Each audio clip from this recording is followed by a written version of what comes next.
देखिए आरएसएस फिर तो साफ साफ ये कह रही है कि देश का हर बच्चा जेनजी पूरा जो है वो एंटी नेशनल है।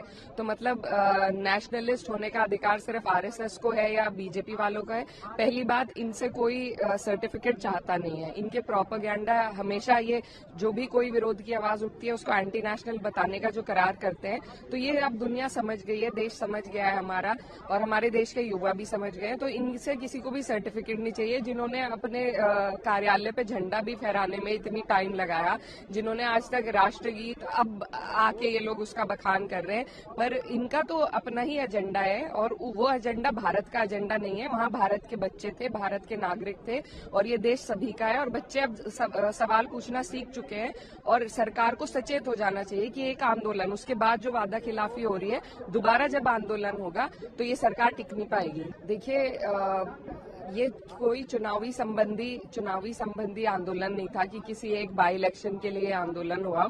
ये बड़ा आंदोलन था, देश की शिक्षा व्यवस्था पे हमारा सवाल था, देश के युवाओं का। और वो चुनावों से, राजनीति से बड़ा एक विषय है जो देश के बच्चों का, देश के आने वाले भविष्य का विषय है। तो इसको राजनीति से उस तरीके से ना जोड़ा जाए। भाजपा दोनों जगह पीछे चल रही है। देखिए भाजपा तो अब आगे आगे पीछे ही चलेगी सब जगह। देखिए आरएसएस फिर तो साफ साफ ये कह रही है कि देश का हर बच्चा जेनजी पूरा जो है वो एंटी नेशनल है।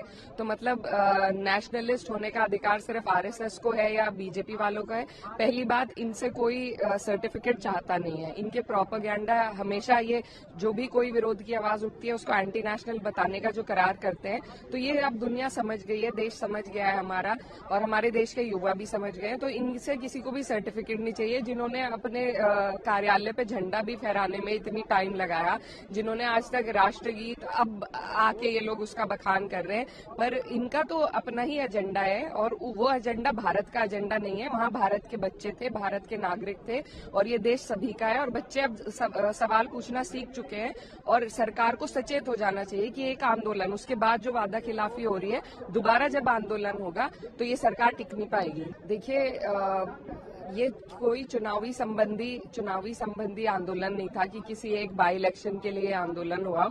ये बड़ा आंदोलन था, देश की शिक्षा व्यवस्था पे हमारा सवाल था, देश के युवाओं का।